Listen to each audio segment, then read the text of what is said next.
Good morning, everyone. Please stand and join us in the Pledge of Allegiance. I pledge allegiance to the flag of the United States of America and to the republic which stands one nation under God, indivisible, with liberty and justice for all. Good morning. Welcome to our Thursday morning meeting of the Board of County Commissioners, May 2nd, 2024. My name is Andy Hunthausen. My left, Commissioner Tom Rolfe. Good morning, Mr. Chairman. How are you? Good morning. Tom's left, Nadine McCarty will be taking care of us today. Good morning, Nadine. To my right, Commissioner Candace Payne. Good morning, Good everyone. morning. Deputy County Attorneys, Nico Hash and Keegan Shea. Good morning. And Roger Baltz, our Chief Administrative Officer. And to the far left over here, just being seated, is Greg McNally, our Director of Planning and Community Development. Good morning, Greg. There's a sign-in sheet in the front as well as agendas. I'd like people to sign in, please, prior to leaving today so we have a good record of who's attended our public meeting.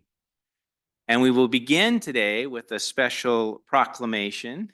We have Brandy Thomas with us today. Come on up, Brandy. And if you just make sure that that microphone button is on, it should be green, showing green. And Brandy is going to share with us. She's going to read the proclamation today related to Child Care Provider Appreciation Day. And you're with Child Care Partnerships, right? Child Care Connections. Child Care Connections. I'm sorry. That's okay. I knew I'd blow it something, but Child Care Connections. So I'll let you introduce yourself for the record, and then you can tell us a little bit about what you've been up to lately, and then jump right into the proclamation. Thank you so much, Commissioners. My name is Brandy Thomas. I'm with Child Care Connections, formerly Child Care Partnerships, about 8 years ago. We are a resource and referral agency that helps families find and pay for childcare. And then we also help childcare providers get and stay licensed by providing training and any sort of help we can with them on their journey to being a childcare provider. The pandemic really showed that childcare is an essential service and is very much needed. We are in a childcare crisis in the state of Montana. We don't have enough childcare for the number of children that would likely be served by childcare. So we're really trying to just bring efforts forward to help that move forward and not be quite such a childcare desert. One of the ways that we do this is by honoring our childcare providers.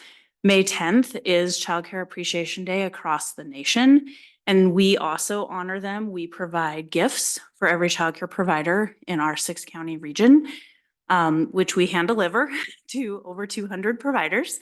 And so this is just another way to recognize all of the good work they do by proclaiming May 10th Provider Appreciation Day. So, and as a quick side note, don't forget it's Greater Helena Gives today till 8 p.m. So Child Care Connections is on that list as well. We offer a GAP scholarship for those families that don't qualify for the state assistance, but just need a little extra help getting back into the workforce. So everything that we do, any funds we raise through Greater Helena Gives goes to that GAP scholarship to help families get into childcare and get back into the workforce. So Lewis and Clark County Proclamation 2024 Child Care Appreciation Day. Whereas Child Care Aware of America and other organizations nationwide are recognizing childcare providers on May 10th, 2024. And whereas childcare has provided a safe, nurturing place for the enrichment and development of millions of children nationwide and is a vital force in our economy.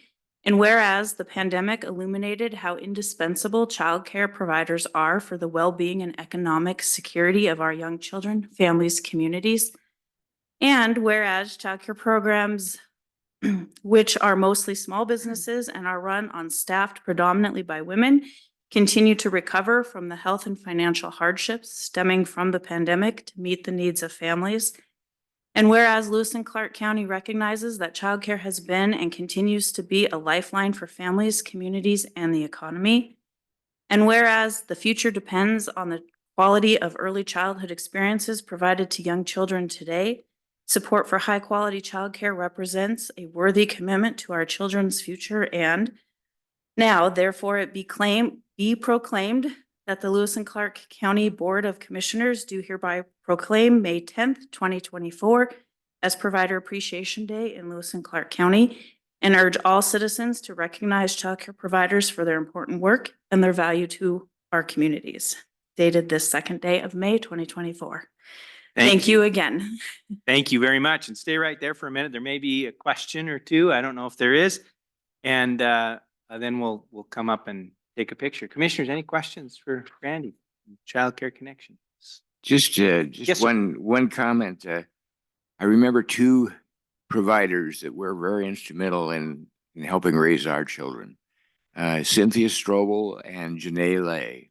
Mhm. And they made a huge impact on our kids and made it possible for my wife and I to both work so that we could provide for the family. So I just wanted to mention their names and thank you for what you're doing. Thank you. Yes, thank you, Commissioner. Any other comments? Nope.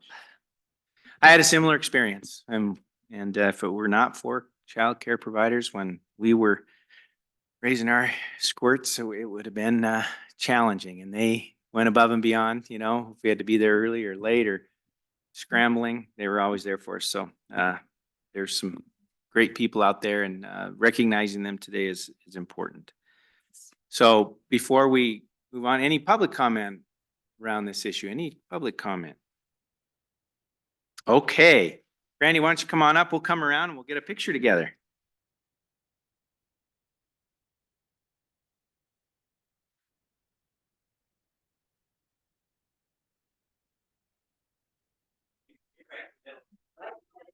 Oh, here. Why don't you step up here? Yeah. It'll work better. Is this all of us?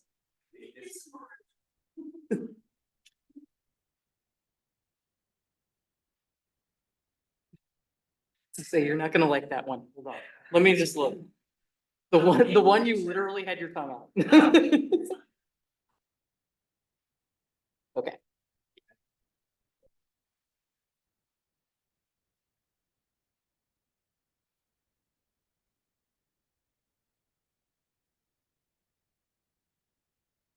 To start the meeting off on a positive note. Yes.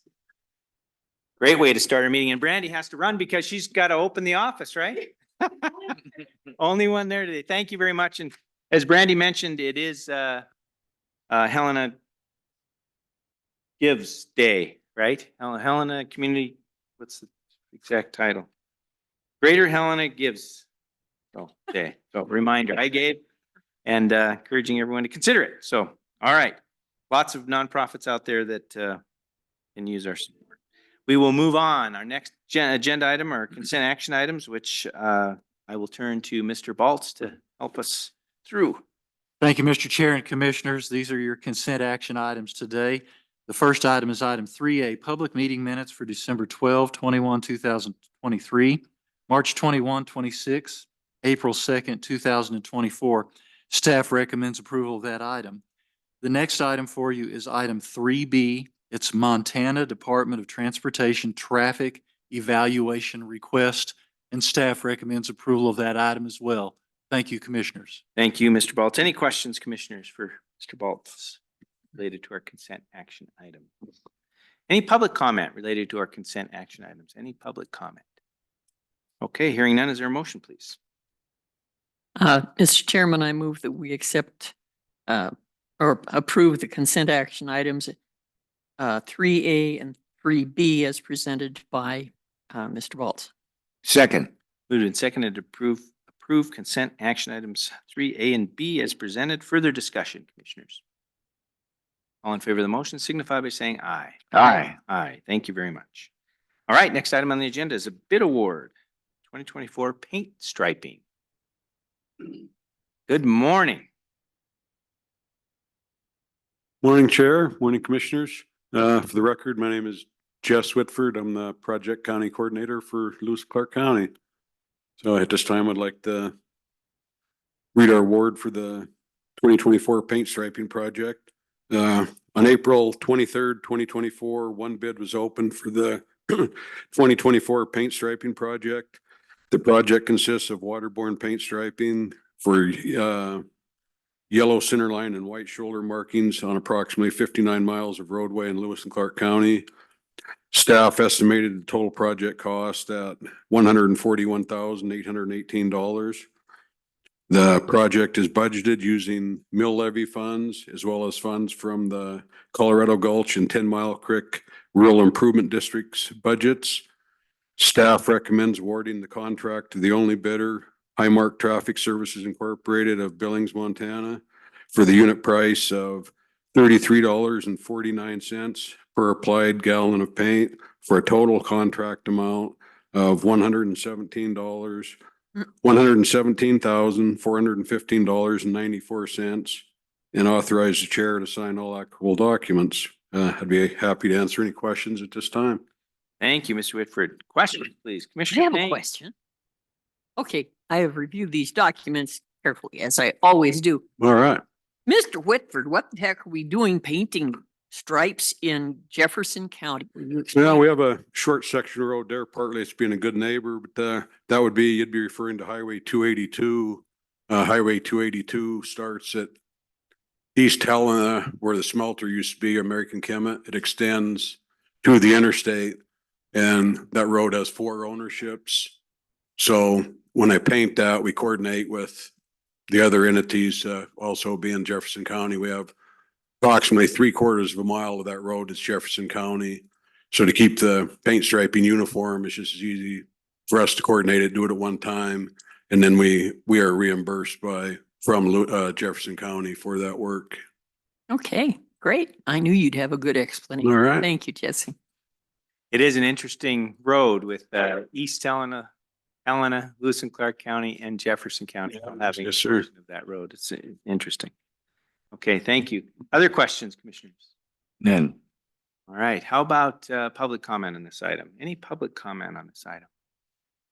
Okay, seeing no public come forward, commissioners, is there a motion to award this bid as presented? Mr. Chairman, I move that we award the bid as presented by Mr. Whitford for $33.49 per applied gallon, total contract of $117,415.94, and authorize the chair to sign. Second. Moved and seconded to approve the bid award as presented. Further discussion, commissioners? Appreciate you. bringing All right, this thank you, forward and your commissioners. explanation. All in favor of the motion signify by saying aye. Aye. Aye. Aye, thank you very much. All right, next item on the agenda is a grant award to Lewis and Clark County from the Montana Department of Commerce. Good morning. Hey, Mr. Chair, Commissioners, Ann McCauley, Director of Grants and Purchasing. There's 2 items before you today related to the same project. I'll do the grant award first.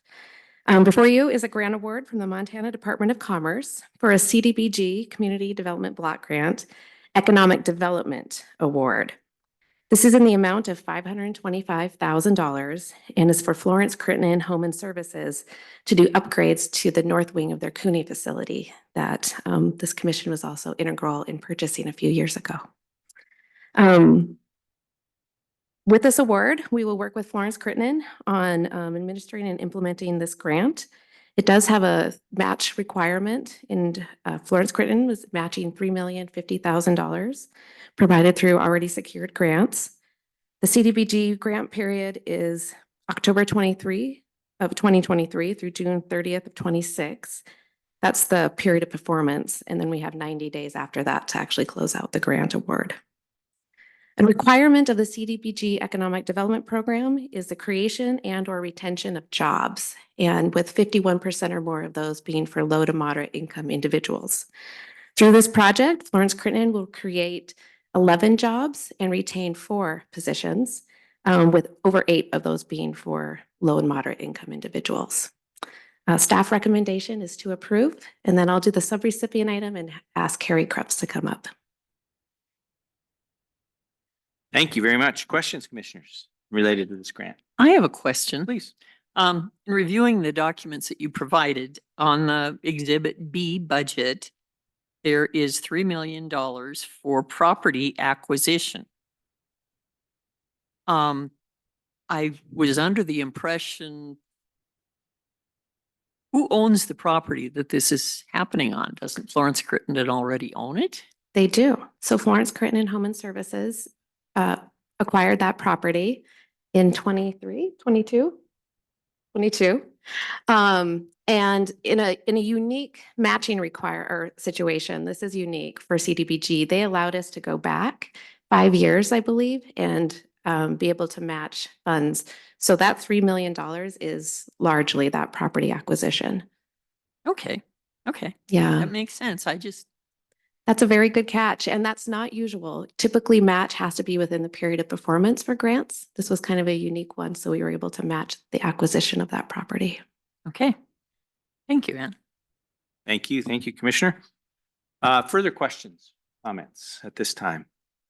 Okay, how about public comment on this item? Public comment, any public comment? All right, Commissioners, is there a motion to accept this grant award? Mr. Chairman, I move that we accept the grant award to Lewis and Clark County from the Montana Department of Commerce as presented by Ann McCauley. Second. Moved and seconded to approve the grant award as presented. Further discussion, Mr. Chair, please. I'm just pleased to be able to support this effort. As you know, I really believe that the long-term effort that is provided by Florence Crittenton goes a long ways in helping folks that are in dire straits. And the way the Florence Crittenton program continues to work with people for sometimes years in order to help them get moved to a better life is, I think, the answer for a lot of these things going on. So thank you for the great work that you do. Thank you, Commissioner. And I'll just say ditto on that, I guess. And I guess a recognition as well that we've been hooked at the hip here for the last few years because as Commissioner Payne brought up the acquisition of the property, we were involved in that from ARPA and other funds that we've contributed, as well as just being a good neighbor. We have a lot of things in the works in terms of our public works folks that are next door and some of the things that are in line to happen there to support each other's efforts. So thank you and happy to support this. All right, Commissioners, with that, all in favor of the motion signify by saying aye. Aye. Aye. Thank you. All right, next item on the agenda is a subrecipient agreement between Lewis and Clark County and Florence Crittenton Home and Services. Again, Mr. Chair, Ann McCauley, Director of Grants and Purchasing. So with the acceptance of that CDBG Economic Development Award, I'm happy to bring forward a subrecipient agreement between Lewis and Clark County and Florence Crittenton Home and Services. The subrecipient agreement is the formal way that we are able to pass through the funds to Florence Crittenton to be able to do the work that I just described. The award amount of the subrecipient is $525,000. Again, with Florence Crittenton providing that full $3,050,000 in cash match. The period of performance is the same as the grant award, and the agreement terminates 30 days early than our grant award, so I can get it all wrapped up with the state. Staff recommendation is to approve, and I do want to note that Carrie Krupps, Executive Director of Florence Crittenton, is here to provide further information. We'd love to hear from Carrie, I think. Good morning. If you just introduce yourself for the record, and then you can have our ear for a bit. All Tell us what's right. going on. Yeah, good morning, Chairman Hunthausen, Commissioners. My name is Carrie Krupps, Krepps. I'm the Executive Director at Florence Crittenton, and so happy to be up here again. I feel like this has just become our spot. I do want to take a moment to thank you all for your continued support on this project, as you said. And after Ann asked me that, it was 3 years ago this month that we signed the buy-sell on the property and then closed that December, so 2021. So it feels like it's gone really fast, but we've been in this with you guys for, almost 3 years. And I think that's just such a incredible testament to your guys' commitment to the community and to the long-term commitment to this project. So we really appreciate that. I did also want to just take a moment and an opportunity to thank Ann McCauley and the incredible work that she has done. I'd also like to thank Catherine and Brian at MBAC. These projects, these CDBG, especially the economic development, are not particularly easy. And it requires folks that really are in the know and understand how to manage these grants. And we would not be here without Ann and Brian and Catherine. So I really just want to take a moment to recognize the work they're doing. And You guys got a good one with Anne. So I think, one of the things I wanted to do is just, I feel it is our obligation to give you guys an update where we are on the project. We, as you guys well know, we, did open the Child Enrichment Center on January 2nd. And it's going very well down there. We're starting to add kiddos. We had to wait for the windows to get put in and then we could start adding kiddos into that program. So we're already increasing our census and anticipate we'll be about 80% full by September, which is great. We have to hold a few spots right now through the summer because we have a bunch of kids moving into the next classroom. So, but really excited to be doing that and really anticipating that then we'd be at 100% capacity by the end of the year. We just finished our site work for the parking lot. So we're clean and shiny down there as of Tuesday this week. So that's been an exciting step to kind of help the outside start to take some shape. For our residential floor that, we're calling that, it's 2 phases. The east-west phase is the main section of the upper floor. And then the north phase, which this grant is part of. East-west is slated to be completed the first week of June. So they are cooking up there. Starting to paint this week. It's really starting to take shape. So that's really exciting. And then, we anticipate that the north expansion, which this grant will support, will be completed the end of July. So it is not far behind. So we'll have that full floor completed by the end of July, which is really an exciting point for us. From there, the rest of the interior modifications will be on the ground floor and those will probably start about July. And we anticipate those being completed sometime in October or November. And that will kind of wrap up the interior phase of the main building. I say the interior phase because it's a campus and it's a large one. And the reason we bought it was so that we could always be changing and adjusting. So we'll have landscaping and future projects coming, but we do anticipate by the end of the year being pretty much wrapped up on the major renovation and be operating fully in the building with everyone in one place. So, and a very exciting year ahead of us. I did want to mention, as Ann talked about, the economic development side of a CDBG grant, which is a little bit different, is about job creation and retention. We got to actually start our reporting on that in October when we got notification, and I'm really happy to report that we've almost completely fulfilled that portion of the grant requirement already, just in the hiring with the Child Enrichment Center and our residential program getting staffed up and ready to go. So I think we have 2 positions left to fill, and all of our retention has been maintained. And so far, all of our hires have been 100% of the LMI.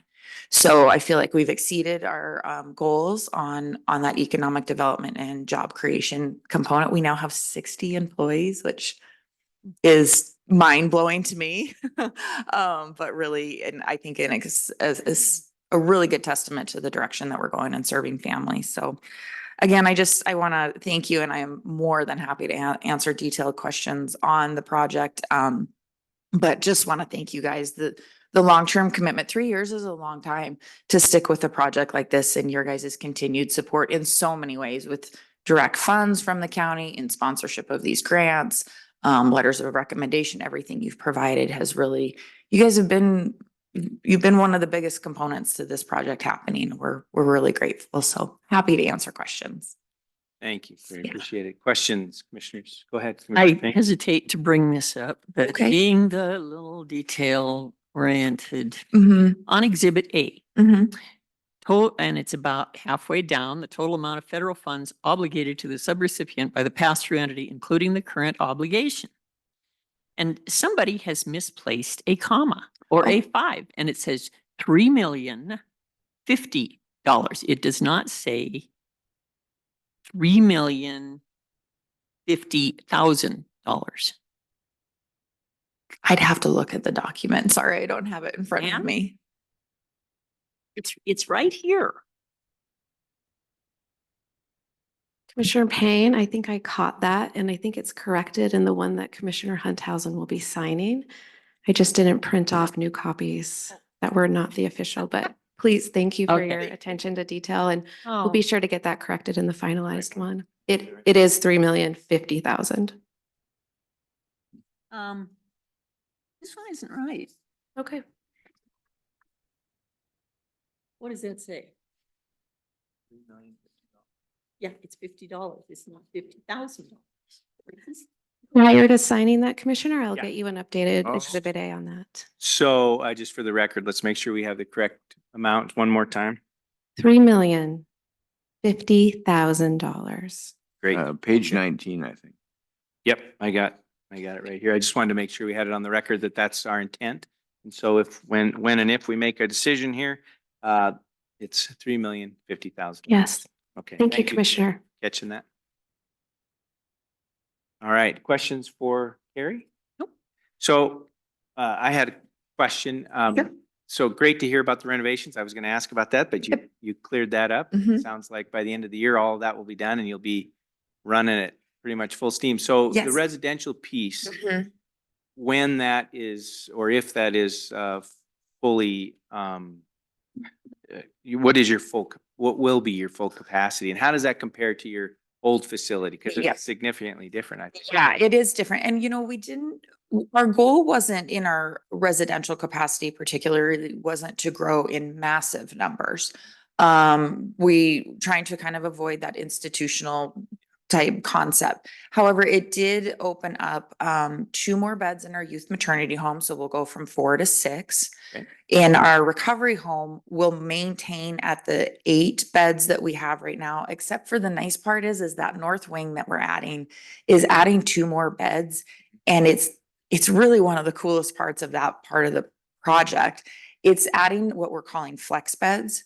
So what we'll be able to do is we'll license those 2 beds for both programs, and then we'll be able to use those beds to flex space for whatever's happening in each program. So some examples are sick beds.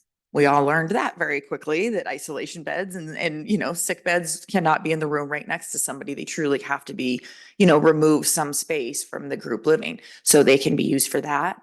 When we have moms coming in from our recovery home, often they're in active detox, which we can manage in our residential facility, but that can be really hard to do living on a very busy milieu. So having them be able to come in and spend some time in there in a more detox, quieter, set aside space. We also have moms. This has been a bit of a new piece. We've had moms coming in that their placement date is one date, their admissions date, and they're getting dropped off on our doorstep maybe 3 or 4 days early. And that's been really challenging for us to deal with. We've had to find hotel vouchers and kind of take care of them from afar while we're getting a bed ready for them. So being able to have that as a little bit of overflow flex space so that we would never have to turn a mom down based on a bed being available. So there's a lot of really great opportunities. So that actually adds 2 more beds technically to each program, because we're able to use them in that manner. We can't mix populations in those 2 beds, but it really does offer us a very unique opportunity to be able to serve in a much more flexible manner. This is a very chaotic world that we work in, and you can set dates and you can do all these things, but that's not really how life works. And to be able to have that kind of flexibility is going to really it's really going to be amazing. There's been probably 4 times in the last 6 months that I would have given anything to have those beds available, those flex beds. And then we have those 4 houses, so the 4 residential buildings. And those house our transitional living program families, which is the step down from the recovery home. And those have been full since we moved in.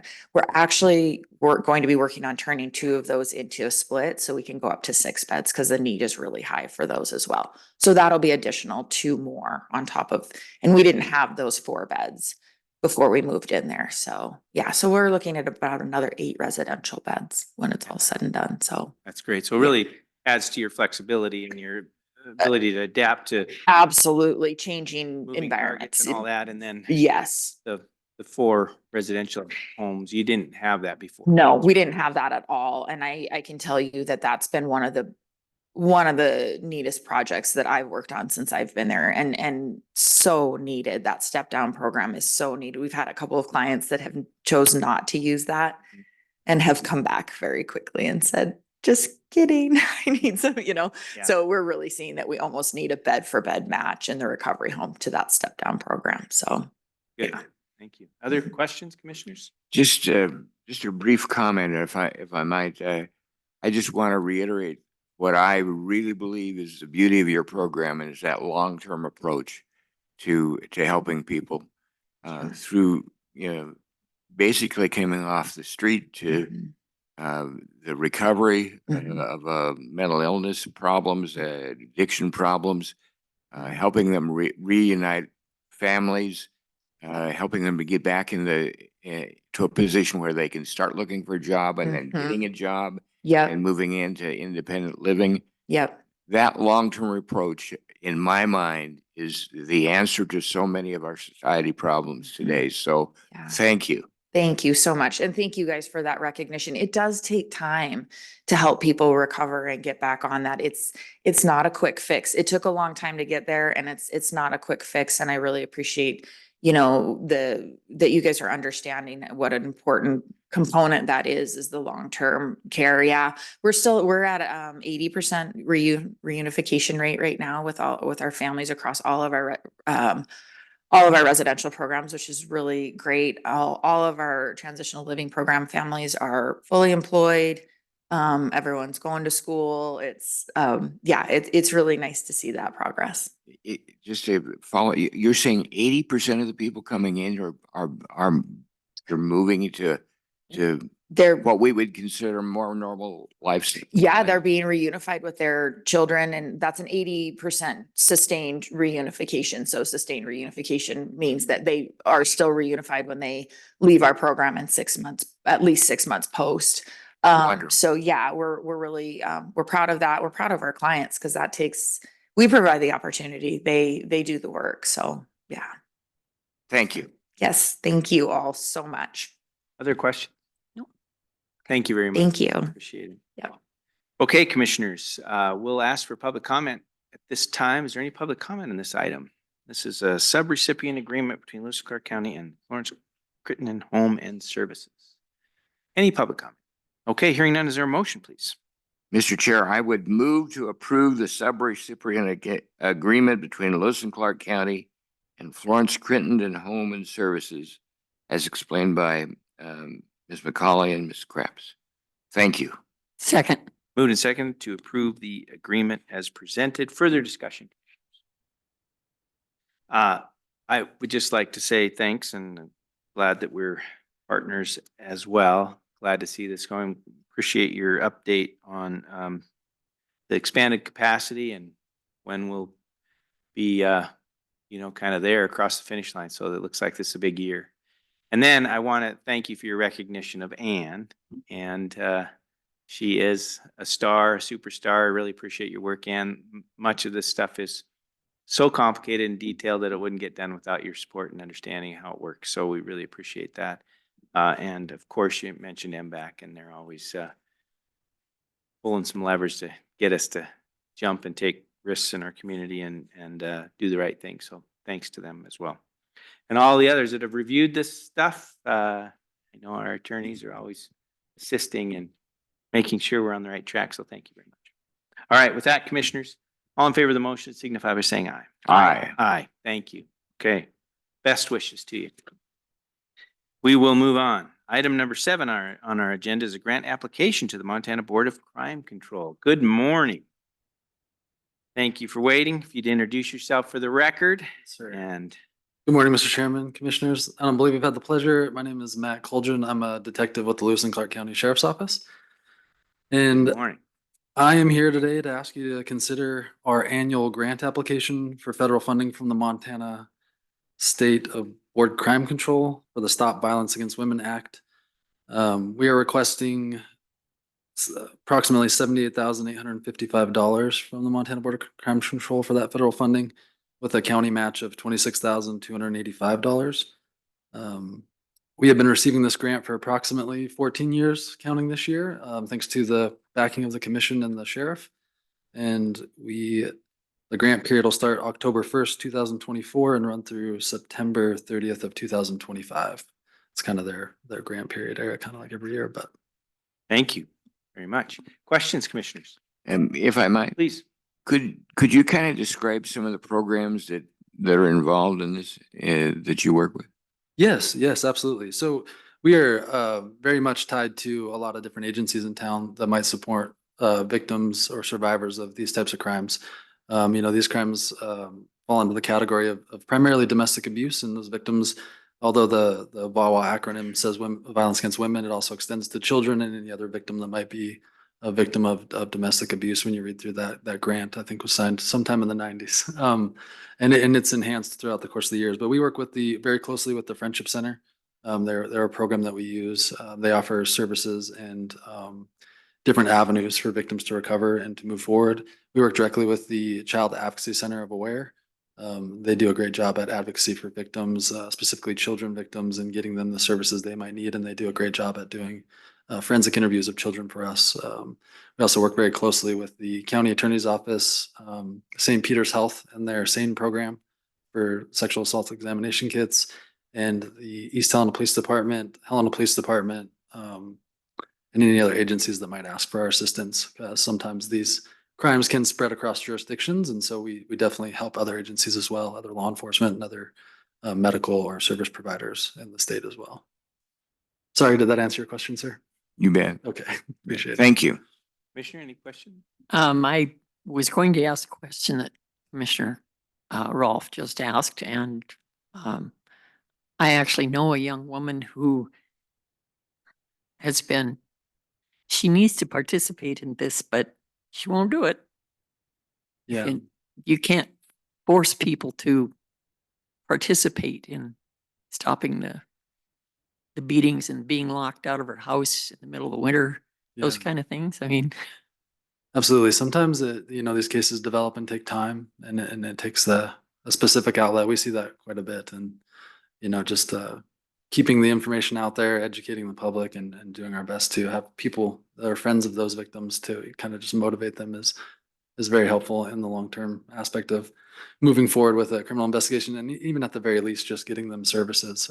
Even if they don't want to move forward with a criminal investigation, or we don't have the probable cause or the information, the services that can be provided for someone in that situation is outstanding. And those guys are way more privy to all the services they offer, but they do a lot for us and they do a lot for those victims. And it's pretty amazing to see. Yeah. thank you. Yes, ma'am. Thank you very much. All right, really appreciate it. Any public comment on this item? Any public comment? Any public comment? Okay, hearing none. Commissioners, there a motion, please? Mr. Chairman, I move that we approve the grant application to the Montana Board of Crime Control as presented by Matt Hogan. Second. Moving to second to approve the grant application as presented. Further discussion, Commissioners? Detective, thank you for the good work you do, and I'm happy to support this application as we have over the last, you said 14 years. Yes, sir. And this work goes to invest in you being able to go out and other detectives or officers to be able to go out and investigate these crimes and bring assistance to those victims. So really appreciate your work. Yeah, thank you, sir. I really appreciate your guys' support. Yeah. Have a great day. All right, Commissioners, with that, all in favor of the motion signify by saying aye. Aye. Aye. Thank you. All right, next item on the agenda is a contract between Lewis and Clark County and Diamond Construction, Inc. Good morning, sir. Good morning, Mr. Chair, Commissioners. Greg McCauley with Community Development Planning Department here, presenting to you a contract for consideration with Diamond Construction, Inc. in the amount of $6,750 for the repair of rafters and hanging drywall in the vestibule of the Unionville Schoolhouse. This is the schoolhouse project that we've been working on for the past year, that we received that you granted some ARPA dollars for us in the amount of $100,000, and we've been sort of whittling away with several contracts here. This contract will be for the repair of the rafters in the building that we identified as being a potential safety issue, as well as some drywall that we're installing in the vestibule to replace the wall material that had to be removed during our investigation of hazardous materials. And so bringing some of the stability to this Unionville Schoolhouse. And so staff does recommend approval of this contract. And if you have any questions, I'm available. Thank you. Mr. Chair, this relates to the engineering work we spoke of recently, and that discovers the problem, and this is the solution to the problem. Is that right? Mr. Chair, Commissioners, that is correct. We've been working pretty closely with both this contractor in that engineer and identifying what those issues are, and I have prepared, got a contract in place to then address some of those issues. Okay, thank you. Any other questions? No. Thank you, Mr. McNally. How about public comment on this item? Any public comment? Okay, hearing none, is there a motion, please? Mr. Chairman, I move to approve the contract between Lewis and Clark County and Diamond Construction Incorporated as presented by Greg McNally. Second. Moved and seconded to approve the contract as presented. Further discussion, Commissioner. All in favor of the motion signify by saying aye. Aye. Aye. Aye. Thank you very much. Thank you, Commissioner. Mr. Next item on the agenda is a contract between Lewis and Clark County and Bailey LLP. I knew I'd pronounce that wrong. Good morning. Good morning, Mr. Chair, Commissioners. For the record, Misty Edwards, Lewis and Clark County Finance. Before you for consideration is a contract with Bailey LLP. Aye. For county audit services. On March 26, 2024, Lewis and Clark County received 4 responses to the audit services request for proposals. The RFP was soliciting responses from qualified independent auditors licensed to practice in the state of Montana to perform the annual independent audit of the county's financial reports, the annual comprehensive financial report, also known as the ACFR, and any agreed upon procedures for fiscal years 24 through 26. An evaluation committee reviewed and scored all proposals and selected 2 firms for interviews. After thorough review of responses, comprehensive interviews, and reference checks, the committee unanimously selected Bailey for contract award. Excuse me. The initial contract term covers the audit periods of July 1, 2023 through June 30th, 2026. The county may choose to extend the contract through the 2028 fiscal year. The total contract term is not to exceed 5 years. The cost for fiscal year 2024 audit is $116,250. Staff recommends approval of the contract with Bailey and authorizes the chair to sign any contract documents. And I'm here to answer any questions. Thank you very much. Questions, Commissioners? Just Please. a question, Misty. Can you tell us the reason for this being a 3-year ongoing contract? I mean, usually they're shorter terms or we keep a closer eye on them. Anyway, I'm sure there's a good reason. Mr. Chair, Commissioner Payne, audit contracts are standard at 3 years, at which time they can be extended with the review of the finance director, but that is 3 years is standard. Okay, thank you. Another question. Please. I know the previous contractor we had is no longer doing this kind of work. At least that's what I remember. Is that correct? Mr. Chair, Commissioner Rolfe, that is correct. We were with Andersons or Mullen for many years, who was bought out by Pinion Global, and they notified us last year that they were no longer going to be auditing local governments. And if I might follow up, they, of course, the previous contractor had an office here in town. Did you see any problems with working with someone that doesn't have an office here? Mr. Chair, Commissioner Rolfe, that's a great question. And actually, the last few years, our contract with Pinion Global, they did not have a Helena office. They were based out of Billings. Okay. And with the new technology, most of the audit is done remotely anyway. Bailey does have an office in Billings, and so I don't anticipate any issues. Thank you. Thank you. And just for, to follow up a little bit on the term of the contract and all of that, it has been our pattern to every 5 years at least, we've gone out and solicited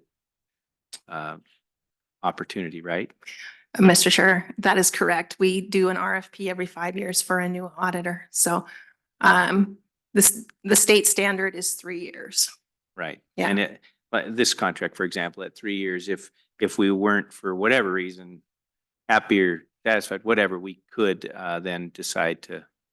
Mr. Chair, that is correct. We could go out for another RFP. And if all's going well, we can extend that to 5 years Correct. and then go out for an RFP. Okay. Just wanted to make sure we were clear on that. Thank you.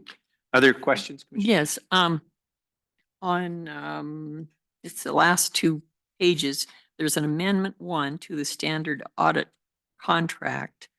And it references an agreement dated April 16th, 2024.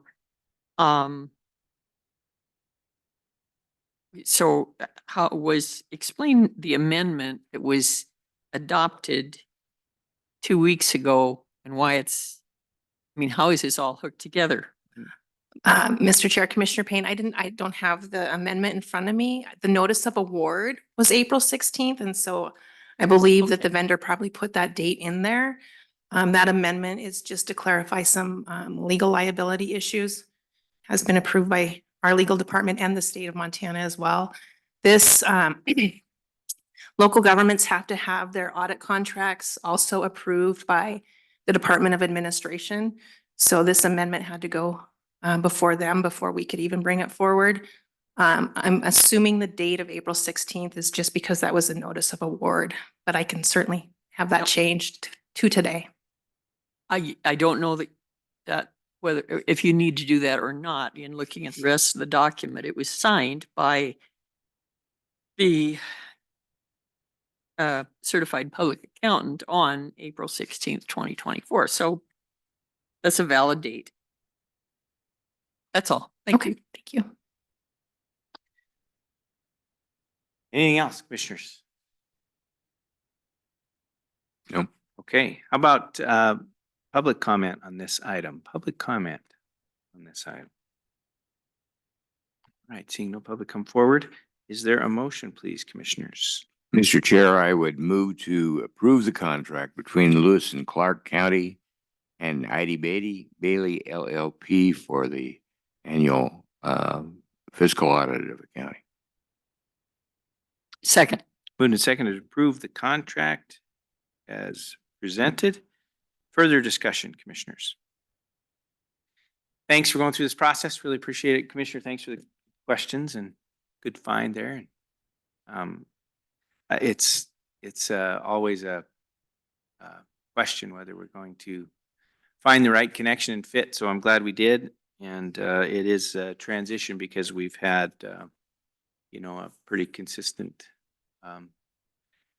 partners for a long time. So I'm hoping that this ends up being very similar. And we have an excellent working relationship with Heidi. I'd. See, I'd Bailey. Thank you. So I just wanted to. Anything else, commissioners? All right. All in favor of the motion signify by saying aye. Aye. Aye. Thank you. Okay. Next item on the agenda is Resolution 2024-23, appointing a post-election audit committee. Good morning. Good morning, Commissioners. Connor Fitzpatrick, Lewis and Clark County Elections Division Supervisor. I apologize for taking up the majority of the agenda today with everything going on, but it is the time of the year.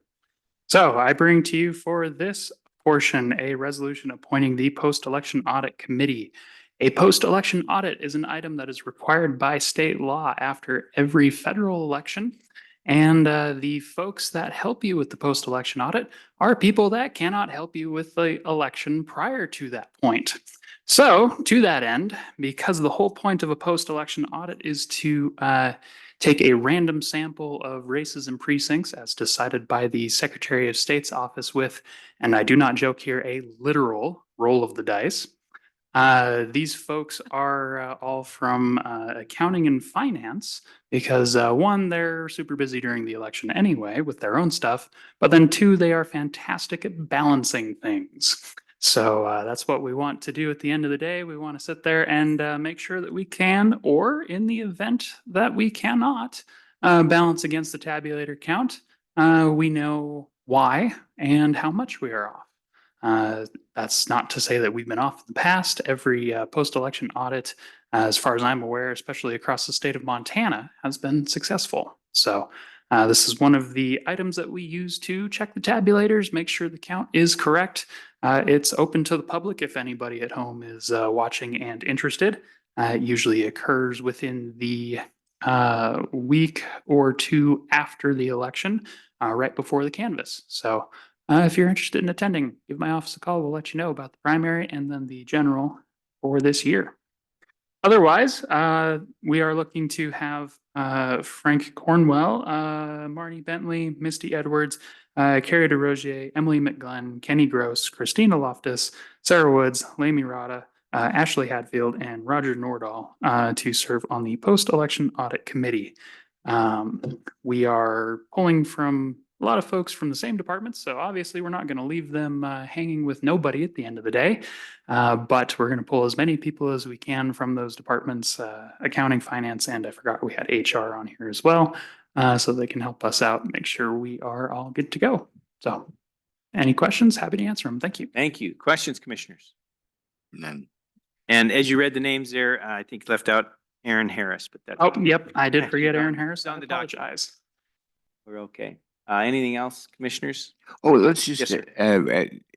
when you decide on a date for that, will you be publicly announcing that? Mr. Chair, Commissioner Rolfe, yes, we can publicly notice that. I think it might actually be required to as well. I'd have to double check. But either way, we will be posting that. So anybody interested who just happens to be checking out the agenda can see, oh, hey, yeah, that's going on this week. Cool. And so a random sampling will be taken, and in order to check the accuracy of the automatic machines. Mr. Chair, Commissioner Rolfe, yes, that is correct. I believe Secretary of State's office has it scheduled for the Tuesday after the election. They are actually going to, I believe the plan is to still live stream the actual dice roll. They are also allowing that for public viewing up at the Capitol, but they go through the whole process and set it up so that a digit on this first dice corresponds with, they go county by county, corresponds with precinct.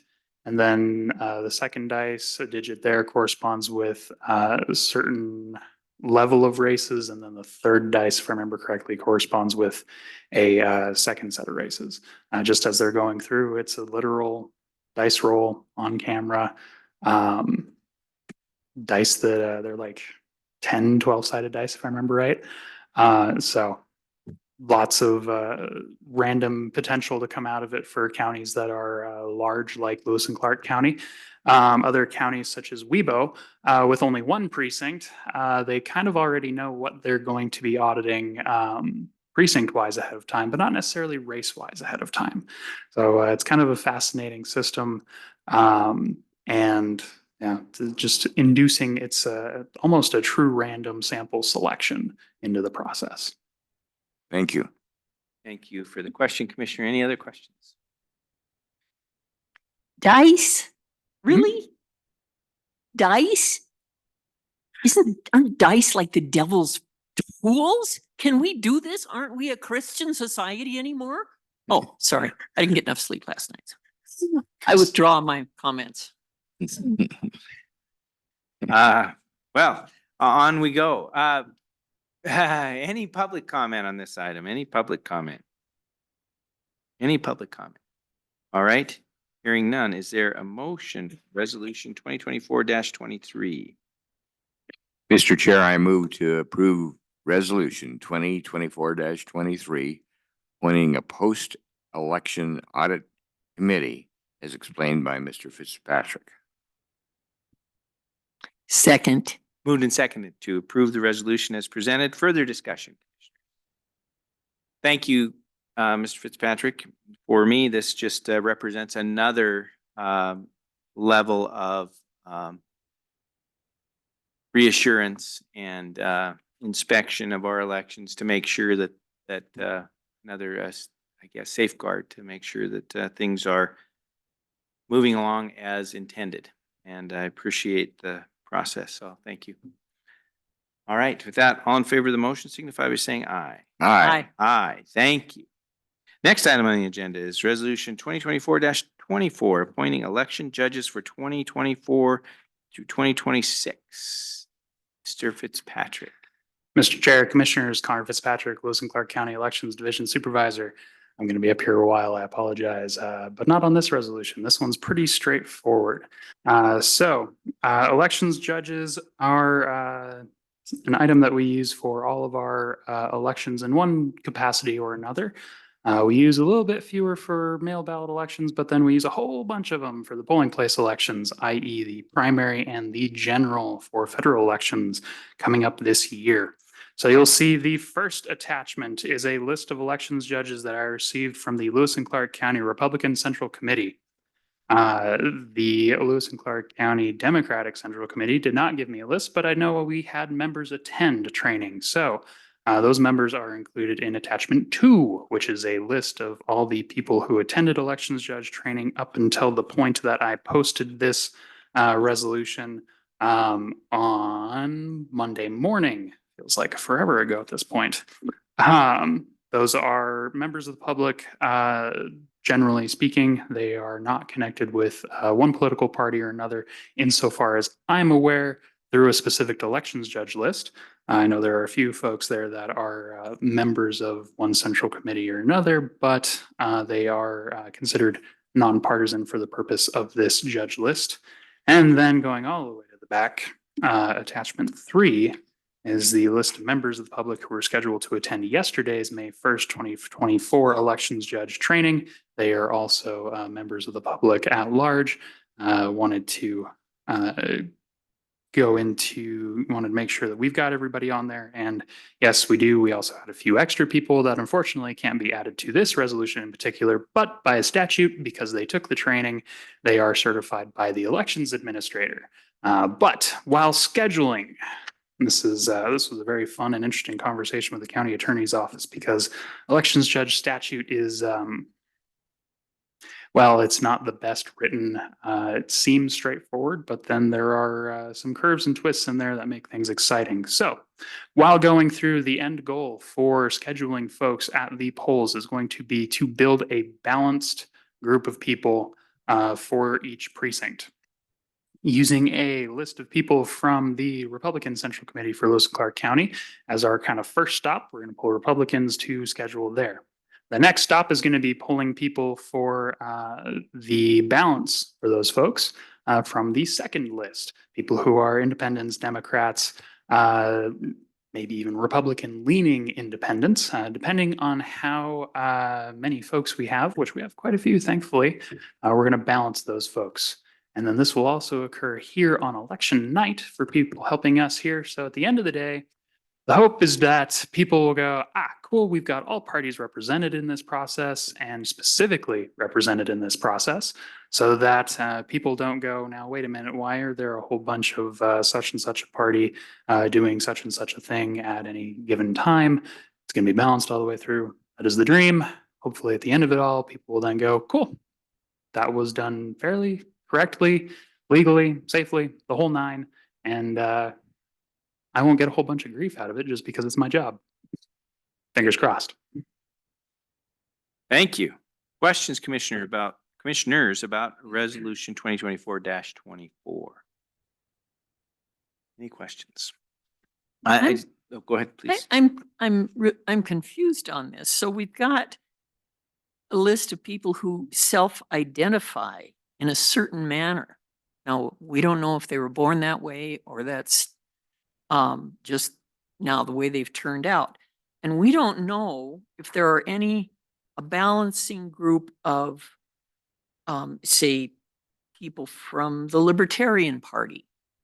And I'm concerned that we are going to end up with a heavier group of Republicans that are identified, and then any non-identifying Republicans in attachment 2, and or libertarians or whatever they are. I'm just very not comfortable with this identification of a certain political mindset who may submit more control over this process than some of us are comfortable with.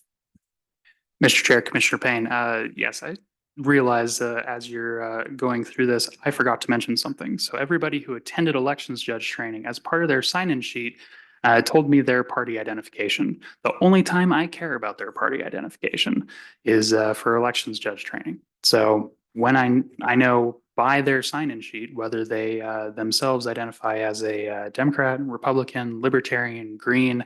I even encouraged people that if they identify in a throwback to the early 2000s, if they identify as the American Delta Party, to put that as well. I don't think I had any of those, of course. The American Delta Party hasn't been around for a minute, but near as I know. But beyond that, I do have a broad slate of Democrats, Republicans, and independents, and a handful of people I believe identified as libertarians, and I don't think I have any Green Party folks. So none of the people on attachment 2 are also listed in attachment 1. Is that correct? Mr. Chair, Commissioner Payne, yes, that is correct. And so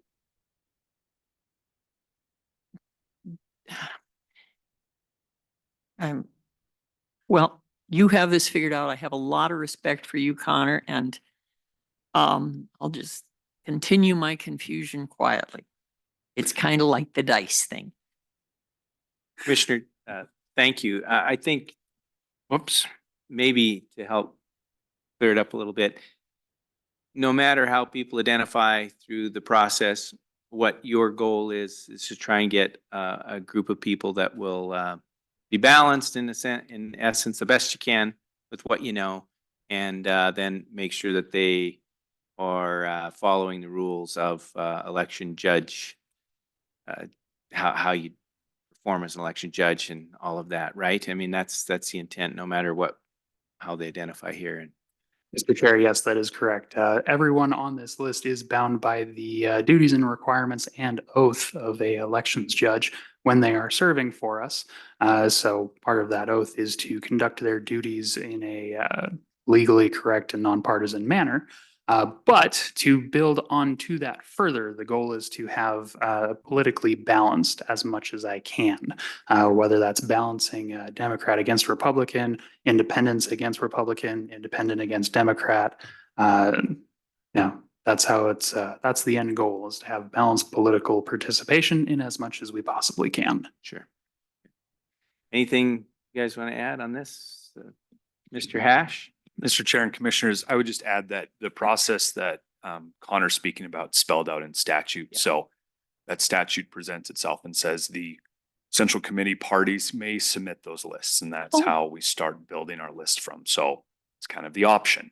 So they can choose to do that, or if they don't do that, there are ways in which elections administrator deal with situations like this. So Okay, that's it's very something that we're helpful. following state statute. Thank you. Thank you very much for adding. Yeah. Anything further on this item, Mr. Fitzpatrick, before we move on here? Nothing further from me, Chair, Commissioners, though I do want to thank Mr. Hash for clarifying that a little bit more. I certainly tried, but sometimes you just need to approach it from a slightly different manner, and then bam, it all makes sense. So appreciate your help on this as well. Okay, thank you. Further questions, Commissioners? No. Public comment on this item. We already take public comment on this item? We're taking public comment on this item again if we did. And with that, Commissioners, no public coming forward. How about a motion? Mr. Chairman, I move that we approve, excuse me, Resolution 2024-24, appointing election judges for the 2024-2026 as presented by Connor Fitzpatrick. Second. Moved and seconded to approve Resolution 2024-24 as presented. Further discussion, Commissioners? All right, all in favor of the motion signify by saying aye. Aye. Aye. Thank you very much. Next item on the agenda is board appointment for the Eastgate Volunteer Fire District. Mr. Fitzpatrick. Connor Fitzpatrick, Lewis and Clark County Elections Division Supervisor. So to kick off our special district, bonanza of items here, We start with a board appointment for the Eastgate Volunteer Fire District. Kevin Orr, the fire chief of the Eastgate Volunteer Fire District, notified the Lewis and Clark County Elections Office that trustee Tanya Reben has resigned from the Eastgate Volunteer Fire District Board of Trustees as she has moved out of the district. Amy Thorngren has petitioned for appointment to the vacancy. We have confirmed that Amy is a registered voter and resident of the Eastgate Volunteer Fire District and is therefore eligible to serve as a trustee. Therefore, staff recommends appointment of Amy Thorngren to the Eastgate Volunteer Fire District Board of Trustees until the term ends in May 2025, where the trustee position will be up for regular election. Thank you, sir. Questions, commissioners? Public comment on this potential appointment. Public comment. Commissioners, is there a motion, please? Mr. Chair, I would move to approve the appointment of to the Eastgate Volunteer Fire District of Amy Thorngren, as explained by Mr. Fitzpatrick. Second. Moved and seconded to approve the appointment as presented. Further discussion, commissioners? All in favor of the motion signify by saying aye. Aye. Aye. Aye. Thank you very much. All right, next item on the agenda is declaring fire district candidates elected by acclamation. Mr. Fitzpatrick. Again, Connor Fitzpatrick, Lewis and Clark County Elections Division Supervisor. We have folks to declare elected by acclamation for our non-competitive fire district and fire service area races that are being held on May 7th. Usually we do these elected by acclamations the Thursday after the election, but the commissioners are away that day, so trying to squeeze it in here before the election. Under normal circumstances, we will continue doing this the first Thursday meeting after the election. But in the meantime, we are here to, for these folks, all of these folks were either there was one candidate for each seat that was up for election, so it was a non-competitive election. This is separate from our Canyon Creek Fire District and our Tri-Lakes Fire Service area that are currently competitive elections that are being held next Tuesday on May 7th. So I'll go through each of these, but generally speaking, the following elections were canceled because the number of candidates was equal to or less than the number of seats to be filled at the election. Augusta Fire Service Area, Augusta Volunteer Fire District, Baxendale Volunteer Fire District, Birdseye Volunteer Fire District, Eastgate Volunteer Fire District, East Helena Valley Volunteer Fire District, Lincoln Fire District, West Helena Valley Fire District, Wolf Creek Craig Fire Service Area, and York Fire Service Area all had their elections canceled. At the end of all of this, these folks applied for candidacy for those elections. So therefore, the requested action is to declare all of these folks elected by acclamation to a 3-year term as trustees of their respective fire districts. I'll go through each of them one by one real quick, and I'll have a brief pause when we get to Eastgate. So Daniel Barrett applied for the Augusta Fire Service Area. William Barrett applied for a 3-year term as trustee of the Augusta Fire Service Area. Craig Fullerton applied for a 3-year term as trustee of the Augusta Volunteer Fire District. Timothy C. Little applied for a 3-year term as a trustee of the Augusta Volunteer Fire District. Stan Frazier applied for a 3-year term as trustee of the Baxendale Volunteer Fire District. Michaeline Brown applied for a 3-year term as trustee of the Baxendale Volunteer Fire District. Bernard B. Hall applied for a 3-year term as a trustee of the Birdseye Rural Fire District. David Berta applied for a 3-year term as trustee of the Birdseye Rural Fire District. Gary Hegeset applied for a 3-year term as trustee of the Eastgate Volunteer Fire District. And Susan Mergenthaler applied for a 3-year term as trustee of the Eastgate Volunteer Fire District. I'm going to pause here for a moment because in between the close of candidate filing back in February and today, Sue Mergenthaler has actually passed away. So a brief moment of thanks for her 40 years of service with the Eastgate Volunteer Fire District. We will be bringing a vacancy appointment on May 14th to fill her seat. But as she filled out the paperwork, we are required to appoint her as elected because no one challenged her. But I'd like to say a brief thank you to Sue's family. And these are the people that really make the local districts move and continue forward with their jobs. The people who just just keep doing. And you look back and sometimes it's been 40 years since you started. So thank you, Sue, and thank you to her family for all of her hard work and sacrifice with the Eastgate Volunteer Fire District. Todd Dumas also applied as a 3-year trustee for the East Helena Valley Volunteer Fire District.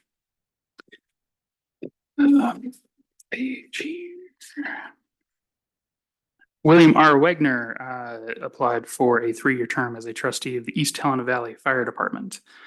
Bobby Jean Buster applied for a 3-year term as trustee of the Lincoln Fire District. Stuart Fuller applied for a 3-year term as trustee of the West Valley Fire District. Christopher Goodman applied for a 3-year term as trustee of the Wolf Creek Craig Fire Service Area.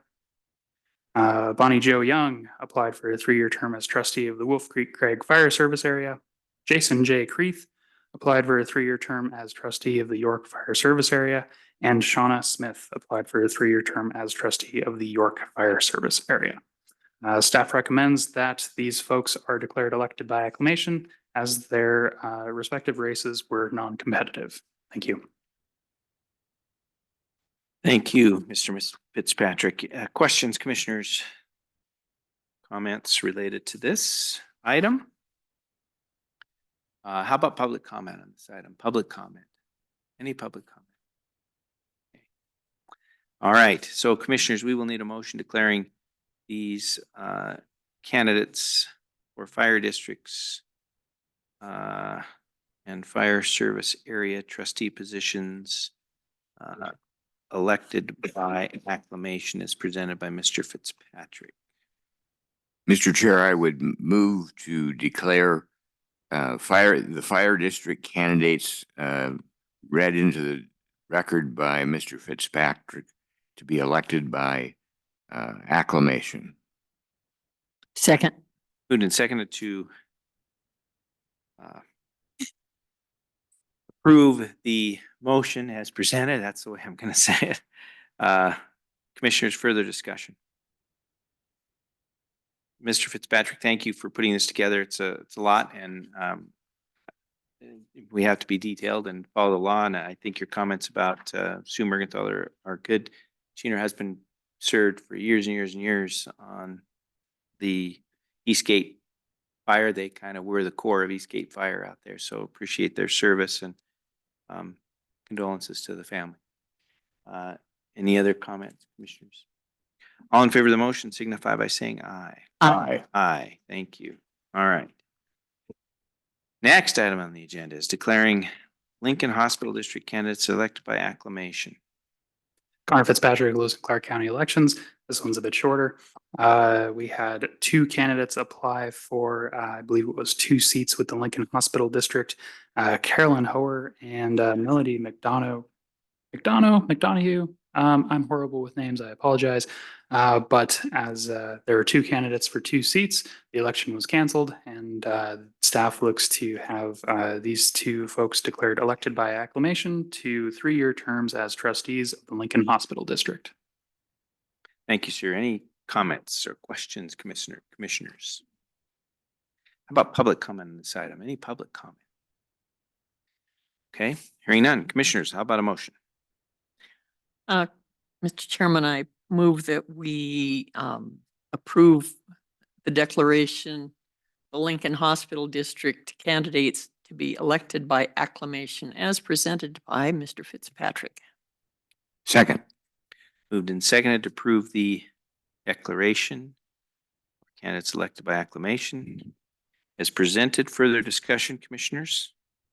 All in favor of the motion signify by saying aye. Aye. Aye. Thank you. Right. Mr. Fitzpatrick, don't go anywhere. Was only The considering. next item on the agenda is declaring Upper Blackfoot Valley Community Council candidates elected by acclamation. Connor Fitzpatrick, Lewis and Clark County Elections Division Supervisor. We had one candidate file for election to the Upper Blackfoot Valley Community Council with 2 seats up for election this year. So staff seeks to have Zach Muse declared elected by acclamation to a 3-year term as council member of the Upper Blackfoot Valley Community Council. Thank you. Questions, commissioners? Public comment on this item? Any public comment on this item? All right, is there a motion, please? Mr. Chair, I would move to declare Zach Muse to be elected by acclamation, the Upper Blackfoot Valley Community Council, as explained by Mr. Fitzpatrick. Second.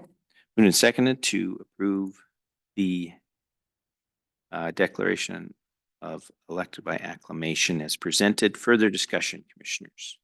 I'd like to comment Please. just how one of the things that I learned through my 1 year of being a county commissioner is how important the volunteers in our communities are. They're, you know, they don't get any money, they don't get any, you know, acclamation. But without them, we would not have the communication between, and particularly in these, for example, the Upper Blackfoot Valley Community Council. We go up there once a month, and the people on that council are the ones who said, well, we've got a problem over here. And they keep us connected. These are all volunteers. And I know Zach spends a lot of time working on the benefit of his community. And there are 2 positions open, and Zach is the only one of the community members who stepped up and said, okay, I will take the time out of my busy life to look out for my fellow citizens.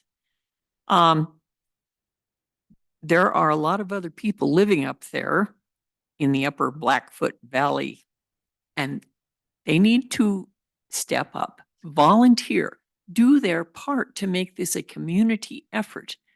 Otherwise, us bureaucrats here in Helena will be running everything in Lincoln. Oh, there again, I get all fired up about this. It is really important that we have the input from the people who live in these communities. We need them. Can't do it without them. Thanks, Zach. Mr. Chair, Commissioner Payne, we actually do have one of those members of the Lincoln who has stepped up. Cindy here is in the audience, and she's later on the agenda. So She is. she is, yes, indeed. Okay, then I apologize for being mean about why. I think the there's heck still we one get- opening on the Upper Blackfoot Valley Community Council, though. I'd have to verify with our records, but we do have people interested in stepping up, so it's fantastic to see. Thank you. This is important. You bet. Thank you. Any other questions? Making sure we know where we are. I'll ask for public comment on this item. Any public comment? How about a motion, commissioners? We already have a motion and seconded on the table. Thank you. All right. So we have a motion and seconded to declare Zach Muse elected by acclamation to the Upper Blackfoot Community Council, Blackfoot Valley Community Council. Anything further, commissioners? Just say thanks to Zach. He is steady Eddie, and he's steps up and assists us all the time in the happenings and need for community input from the Lincoln area. So really appreciate his work.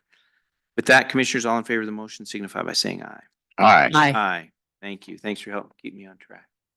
All right, next item on the agenda is declaring water and sewer district candidates elected by acclamation. Connor Fitzpatrick, Lewis and Clark County Elections Division Supervisor. So water sewer district positions are up every 4 years. So we see them every other year. Nicely alongside the primary election on the school election preceding said primary. So it just adds to a more crazy even numbered year for our office, but here we are. So we had the following water sewer districts with their elections canceled because the number of candidates were equal to or less than the number of positions to be filled at election. The Augusta Community Water Sewer District, the Craig Water Sewer District, the East Canyon Ferry Water Sewer District, the North Star Water and or Sewer District, Ranch View Water and or Sewer District, 10 Mile Creek, Pleasant Valley Water Sewer District, Treasure State Acres County Sewer District, West Canyon Ferry County Water Sewer District, Wolf Creek County Water Sewer District. All of these were canceled because the number of candidates who filed was equal to or less than the number of seats available at election. So I'll go through each of the names individually here, and the requested action at the end of all of these is to declare these folks elected by acclamation. Jamie L. Fuller applied for a 4-year term as director of the Augusta Community Water Sewer District. Holly Herring applied for a 4-year term as director of the Augusta Community Water Sewer District. Christopher M. Goodman applied for a 4-year term as director of the Craig Water Sewer District. James R. Stoltz applied for a 4-year term as director of the East Canyon Ferry Water Sewer District. Stephen Topfer applied for a 4-year term as director of the East Canyon Ferry Water Sewer District. William Norberg applied for a 4-year term as director of the North Star Water and or Sewer District. Robert E. Bennett applied for a 4-year term as director of the Ranch View Water and or Sewer District. Jim Opedal applied for a 4-year term as director of the Ranch View Waters and or Sewer District. Tom Bahut applied for a 4-year term as director of the Ranch View Water and or Sewer District. Patrick Gluckert applied for a 4-year term as director of the 10 Mile Creek Estates Pleasant Valley Water Sewer District. William D. Uthman applied for a 4-year term as director of the 10 Mile Creek Estates Pleasant Valley Water Sewer District. Walter C. Anderson applied for a 4-year term as director of the Treasure State Acres County Sewer District. James C. McGrain applied for a 4-year term as director of the Treasure State Acres County Sewer District. Neil J. Sullivan applied for a 4-year term as director of the Treasure State Acres County Sewer District. Melvin Barber applied for a 4-year term as director of the West Canyon Ferry County Water Sewer District. Robert Granter applied for a 4-year term as director of the West Canyon Ferry County Water Sewer District. Jason Orzechowski applied for a 4-year term as director of the Wolf Creek County Water Sewer District. And Catherine M. Schultz applied for a 4-year term as director of the Wolf Creek County Water Sewer District. As these folks applied during the candidate filing period for these positions, the election staff recommends declaring these folks elected by acclamation. Thank you. Thank you, Mr. Fitzpatrick. Questions, commissioners? Please. I have a couple of questions here, Connor. I am looking at the candidates for the East Canyon Ferry Water and Sewer District. James Stoltz and Stephen Topfer appear to both be Billings residents. And with all due respect to Billings, don't they have to be residents of the district they're representing? Chair, Commissioner Payne, for water sewer districts, they can be residents or property owners. It was kind of a surprise to me as well. I was like, oh, that's interesting. So Okay, that's where we're at. all right, thank you. Good question, Commissioner. And in my little mind, I knew that you were going to ask it. I saw those addresses and I thought, he's going to ask it. That's a good question. It's my job to. And when I was at your stage, I think I asked the same question. Yeah, What in the world inquiring is this minds all want about? to know. Yes, thank you for asking. Any other questions, commissioners? How about public comment on this item? Public comment. Okay, commissioners, is there a motion, please? Mr. Chair, I would move to declare these candidates that have been read into the record by Mr. Fitzpatrick to be declared elected by acclamation to these named water and sewer districts. Second. Moved and seconded to approve the declaration of the water and sewer candidates to be elected by acclamation. Further discussion, commissioners? All in favor of the motion signify by saying aye. Aye. Aye. Thank you very much. Okay, Mr. Fitzpatrick, we will move on to declaring Park District candidates elected by acclamation. Connor Fitzpatrick, Lewis and Clark County Elections Division Supervisor, are last elected by acclamation before we go into appointments. And we'll start to get into the nitty gritty of all of this here. Treasure State Acres Park District had their election canceled because the number of candidates filed was equal to or less than the number of positions to be filled at the election. The two candidates that filed, Christy Joy Craven and Lawrence Larry Thomas, are both residents of the district and filed during the regular candidate filing period. And therefore, staff recommends declaring those two elected by acclamation to a 4-year term as trustee of the Treasure State Acres Park District. Thank you very much. Questions, commissioners? Public comment on this item. Any public comment on this item? Hearing none, is there a motion, please, commissioners? Chairman, I move that we declare Park District candidates as described by Connor Fitzpatrick to be elected by acclamation to the Treasure State Acres Park District. Second. Second. Okay, thank you. Moved and seconded to approve the declaration of acclamation as presented. Further discussion, commissioners? All in favor of the motion signify by saying aye. Aye. Aye, thank you. Okay, next item on the agenda is board appointment for fire districts. Mr. Fitzpatrick. Connor Fitzpatrick, Lewis and Clark County Elections Division Supervisor. So we're at the point where we are past the candidates who have applied during the candidate filing period for these special district elections. Everyone here that we are talking about now are folks who applied for seats that were left open due to the election. For these, especially our water sewer districts, this is all part and purview of the county commissioners to declare appointments for. In the case of vacancies, such as the one we had earlier with Eastgate Volunteer Fire Department, where a trustee or director rather for water sewer districts moves out of the district, doesn't own property in the district anymore, has to resign for any reason. It is then up to the water sewer districts, the remaining members of the board, to appoint to fill a vacancy there. So this is the one time outside of declaring candidates elected by acclamation that the commissioners get involved in water sewer districts. It's Title VII is fascinating, and I'll leave it at that. So we'll start with the fire districts here. I've got Lincoln Fire District had their election canceled because there were 2 positions available and only 1 person filed, and we've already declared that 1 person elected by acclamation. So the candidate who filed to fill that second open seat left open due to the election was Whitney Sear.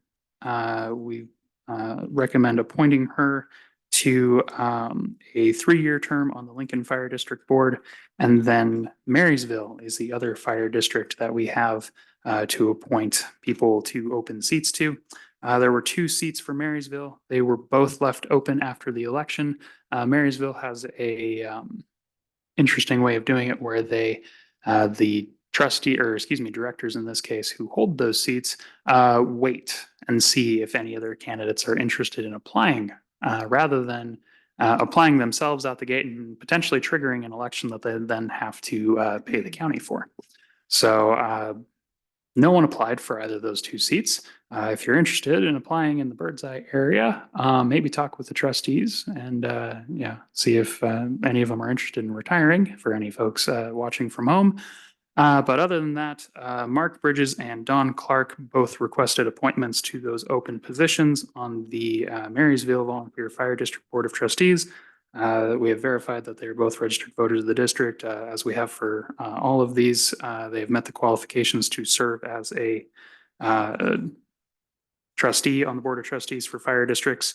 And therefore, staff recommends that Mark Bridges and Don Clark are appointed to the Marysville Volunteer Fire District Board of Trustees, and that Whitney Sear is appointed to the Lincoln Fire District Board of Trustees. Thank you. For Questions, 3-year commissioners? terms, sorry. For 3-year terms. 3-year terms. Thank you very Mention much. Questions, commissioners? Yeah. How about public comment on these potential appointments? Public comment. All right, hearing none. Commissioners, there a motion? Mr. Chair, I would move to appoint Mark Bridges and Don Clark to the Marysville Volunteer Fire District Board and Whitney Sear to the Lincoln Fire District Board of Trustees, as explained by Mr. Fitzpatrick. Second? Moved and second to make these appointments as presented. Further discussion, commissioners? All in favor of the motion signify by saying aye. Aye. Aye. Aye. Thank you. All right. Now we are at board appointment for the Upper Blackfoot Valley Community Council. Connor Fitzpatrick, Lewis and Clark County Elections Division Supervisor. As I mentioned earlier, one of the 2 seats that was up for election this year with the Upper Blackfoot Valley Community Council was left open because no candidates filed for it. And shortly thereafter, Cindy, and I apologize, Cindy, because I know you're present. If I don't get your last name right, I believe it's Wojciechowski. Cindy applied for that open seat. So after verifying that Cindy is a registered resident of the Upper Blackfoot Valley Community Council's district, staff recommends appointing Cindy to a full 3-year term as a council member of the Upper Blackfoot Valley Community Council. Thank you. Questions, commissioners? And You think we could get Cindy to, come up and explain why in the world she would volunteer for such an act? Or maybe not. Maybe it's just enough that she is here. I would absolutely welcome her. I was just going to do that. If you'd like to speak to the commission, you're more than welcome to do that. Or if you're willing to answer any questions, please. If not, that's your prerogative as well. So Speakers. that's all right. So would you give us your name and address for the record, if you would, please? My name is Cindy Wojciechowski. I'm at 4059 4x4 Road in Lincoln. Thank you. Welcome, and I'm Thank you. happy you volunteered. I decided that the reason I did volunteer is that I am from a small community, and Darby is where I grew up. And Lincoln, that's why we're moving. We've moved there because it's a small community, and that's where I fit. So I think I would bring common sense and the how small town living is and how I'd like to keep it like that and not be like Darby has grown out of price range for all of us. So just keep it a small community. And that's why I'm interested in that. Thank you. Did you have specific questions? Sure. How long have you lived in Lincoln? 2 years. 2 years. Yep. Okay. We were in Great Falls for 20 some years. I grew up in Darby. Okay. So I'm born and bred Montanan. So you recognize the importance of stepping up and being a volunteer. Yes. And And recognizing you're going to get yelled at, you're going to get phone calls, this is. I have thick skin. Oh, good. If you've got thick skin, you can do this. Can't hurt my feelings very easily. Okay. That's all. I'm very glad to see you here. Thank you. And before you go, Sure. any other questions? No, but thank you for volunteering. It's wonderful to see a new face and a new person being and getting more involved. Thank you. And I don't know how any of this works, so I'm brand new. You'll learn. So That's interested great. to learn. Great to have you. And if you would pronounce your last name. Wojciechowski. Oh, sorry, one more time. Wojciechowski. Wojciechowski. Yeah. Did I say that Yep. almost right? Okay. Yep. Thank you so much. It You're is welcome. really important. Thank And you. I really appreciate you being here today. Thank you for coming. Thank you. All right, commissioners, any other questions, comments for Mr. Fitzpatrick on this item? How about public comment on this item? Any public comment? Hearing none, is there a motion, please, commissioners? Mr. Chair, I would move that we approve the appointment of Cindy Wojciechowski to the Upper Blackfoot Community Council as explained by Mr. Fitzpatrick and Ms. Winchkowski. Second. Moved and seconded to approve the appointment as presented. Further discussion, Commissioners? I'd just like to thank you very much, and really just from an explanation perspective, the Upper Blackfoot Valley Community Council has been a real benefit to the commission because we spend most of our time here. We have most of our meetings here. And so we engage the council to tell us what's going on in Lincoln, how it works, and what their priorities are. And it really helps us to make our decisions that we have to make for the Lincoln area by listening to the community. So the council is our earpiece. So thank you for volunteering. Okay, with that, Commissioners, all in favor of the motion, signify by saying aye. Aye. Aye, thank you. All right, next item on the agenda is the board appointments for the water and sewer districts. Last one, Connor Fitzpatrick, Lewis and Clark County Elections Division Supervisor. These are all the folks for the water sewer districts who applied to seats that were left vacant due to an election. Explaining the difference between a seat that is vacant because a member resigned and a seat vacant due to an election has been exciting to try and explain to some of these water sewer districts. I think I'm getting across to them. I really hope so, because that's how statute's written. So gotta follow statute. In the meantime, the elections for the Lincoln, Lewis and Clark Sewer District, the Craig Water Sewer District, the East Clark Street Water Sewer District, and the 10 Mile Creek Estates Pleasant Valley Water Sewer District were canceled. And these folks stepped up to apply for open seats.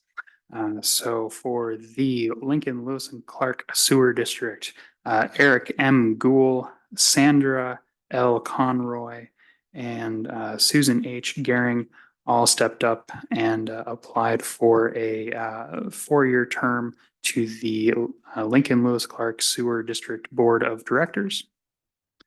For the Craig Water Sewer District Board of Directors, Jason Crocker stepped up and applied for a 4-year term as director there. For the East Clark Street Water Sewer District, Heath Mason stepped up to apply for a 4-year term there as director. And for the 10 Mile Creek Estates Pleasant Valley Water Sewer District, David Lindgren stepped up to apply for a 4-year term on the board of directors there. After verifying that all these folks meet the eligibility requirements for their respective districts, election staff recommends appointing those folks to the vacancies that were left open due to the election for full 4-year terms. Thank you. Questions, Commissioners? Commissioner Rowe? Oh, none. Okay, I'm sorry. Any other? I think I'm missing a piece of paper. How many people did you just nominate? Yeah, it was 4 districts. I think the list of the Lincoln districts may not be in the packet or maybe out of order, but that's the only. If you'd like, I can give you my copy real quick. Well, I've got Craig Water and Sewer District. Yeah, if you could pass that on to Commissioner Payne, that'd be great. You have it? You're not.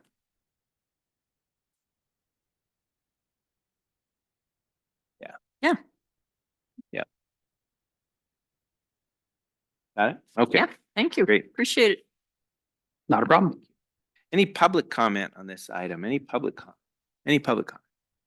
Okay. Commissioner Payne, I'll turn to you for a motion since you have all the All right. floor. Yeah. Chairman, I move to approve board appointments to the water sewer districts as presented by Connor Fitzpatrick. Second. Moved and seconded to approve the appointments to the water sewer districts as described by Mr. Fitzpatrick. Further discussion, Commissioners? Okay. All in favor of the motion signify by saying aye. Aye. Aye. Aye. Mr. Fitzpatrick, thank you very much. Appreciate all your work and your attention to detail on all of this.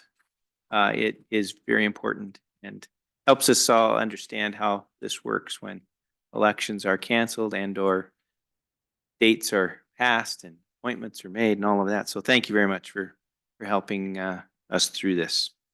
And thank you to our attorneys for your guidance as well. Sure, it's all in there. It's tied right into these.